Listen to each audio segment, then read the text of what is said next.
अस्सलामुअलैकुम viewers, welcome to my YouTube channel. नए आने वाले दोस्तों से गुजारिश है कि वो हमारे चैनल को सब्सक्राइब करते जाएं। तो जैसा कि आपको पता है, जहांगीर के तमाम मुश्किलात परेशानियां आसान हो चुकी हैं क्योंकि उसको चोरी शुदा रकम मिल गई है। और अब इशरत की भी तबीयत बेहतर होने लगी है क्योंकि अब गुड्डी स्वीटी ने हमज़ा को बता दिया है कि सोनी जो है वो दवाइयों में गड़बड़ करती है। और सोनी इस वक्त पूरी परेशान है कि वो अब क्या करे।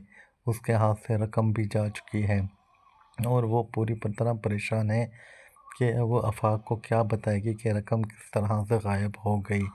सोनी ने तो पैसे बड़े संभाल के छुपा के रखे थे, मगर फिर भी हमज़ा ने वो पैसे ढूंढ लिए और वो सोनी के पैसे निकाल के उसने वापस अपनी माँ के पास रख दिए, जिससे उसके बाप की सारी परेशानियां आसान हो गई और अब जहांगीर बहुत खुश है।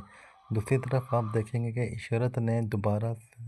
शाजिया ने दोबारा से गुड्डी पे जुल्म सितम के पहाड़ तोड़ना शुरू कर दिए हैं।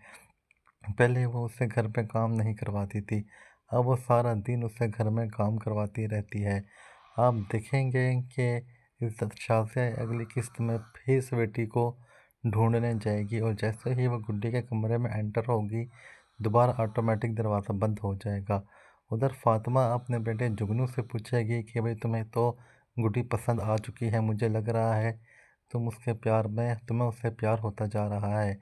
वो कहेगा माँ को, हाँ माँ ऐसा ही है, क्योंकि गुड्डी एक अच्छी बच्ची है और नेक लड़की है, इसलिए मैं चाहता हूँ कि वो आपकी बहू बने।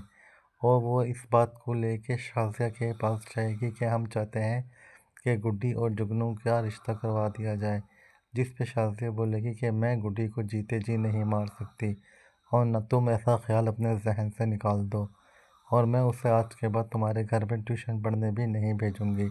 और जिसे सुन के जुगनू बड़ा उदास और परेशान हो जाएगा, मगर जो स्वीटी है वो इसमें ट्विस्ट डालेगी कहानी में और आहिस्ता आहिस्ता जुगनू गुड्डी को भूल जाएगा, क्योंकि गुड्डी अहमद को पसंद करती है, हमज़ा को पसंद करती है। और दूसरी तरफ आप देखेंगे कि ढोंगी बाबे को 50 लाख रुपए का लालच नज़र आ गया है। अब वो रमीज़ को बोलेगा कि बहुत जल्द 50 लाख रुपए तुम्हारे पास आने वाले हैं और जिस वकील की तुम तलाश में हो, उस वकील के साथ मीटिंग में हमें भी बिठाना ताकि हम उस पर अमल कर सकें और वो वकील तुम्हारी सारी बातें मान ले। इसके बाद आप देखेंगे कि शाज़िया जो है वो गुड्डी को पूरी पूरी तंग करेगी और वो चाहेगी कि किसी भी तरह मैं गुड्डी पर दोबारा अपना कंट्रोल कर लूँ, क्योंकि जो औरंगज़ेब है वो चाहता है कि गुड्डी पे किसी का कंट्रोल ना हो और गुड्डी पूरे घर में आज़ाद घूमे। लेकिन जो शाज़िया है वो चाहती है कि पूरे घर के काम उसकी गुड्डी ही करे और उसके जो दोनों बच्चे हैं अहमद और मुस्कान, वो आराम सुकून से घर पे रहें। आप देखेंगे कि अहमद के पैसे गुम हो जाएंगे और अहमद अपने पैसे ढूंढने के लिए पूरा घर छान मारेगा, मगर अहमद को पैसे कहीं से भी नहीं मिलेंगे। वो फिर अभी आखिर से गुड्डी पे इल्ज़ाम लगा देगा, क्योंकि उसे पता है कि स्वीटी उसे फिर दोबारा पैसे दे देगी। और मेरे भाइयों और हमारे व्यूवर्स, ऐसा ही होगा। स्वीटी उसको दोबारा उससे गुमशुदा पैसे दिलवा देगी, जैसे उसने पहले उसके औरंगज़ेब के पैसे दिलवाए थे, जो कि रास्ते में चोरी दूसरी हो गए तरफ थे। आप देखेंगे कि आप इशरत की देखेंगे तबीयत कि आहिस्ता आहिस्ता बेहतर होती जाएगी, जिससे हमज़ा बहुत खुश होगा कि मेरी माँ की तबीयत बिल्कुल ठीक होती जा रही है। और जहांगीर बोलेगा कि ऐसा क्या था तुम्हारी दवाई में कि जिसकी वजह से तुम सोती रहती थी, और वो कहेगी कि मुझे नहीं पता। और दूसरी तरफ आप देखेंगे कि सोनी अब चारों तरफ से मुश्किलात का शिकार होती जा रही है। चारों तरफ से मुश्किलात सोनी के लिए बढ़ती जा रही हैं और सोनी इस टाइम सोचेगी कि अब वो क्या करे।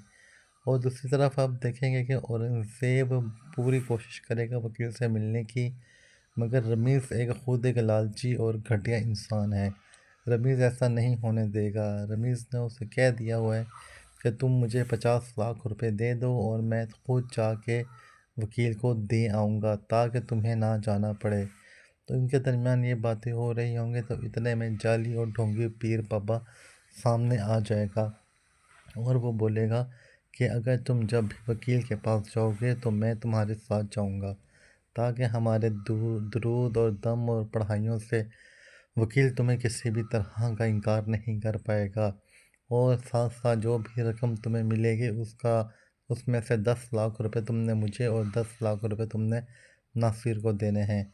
जिससे वो परेशान हो जाएंगे कि अगर हम इसी तरह रकम बांटते रहे तो हमारे पास कुछ भी नहीं बचेगा। दूसरी तरफ आप देखेंगे कि गुड्डी के पेपर सर पे आ चुके हैं और उसके पास पढ़ाई का बिल्कुल भी टाइम नहीं मिलता और उसके एग्ज़ाम शुरू हो जाते हैं और वो उस एग्ज़ाम में फिर भी फर्स्ट आ जाती है क्योंकि उसे एग्ज़ाम में उसकी सीवीटी मदद करती है।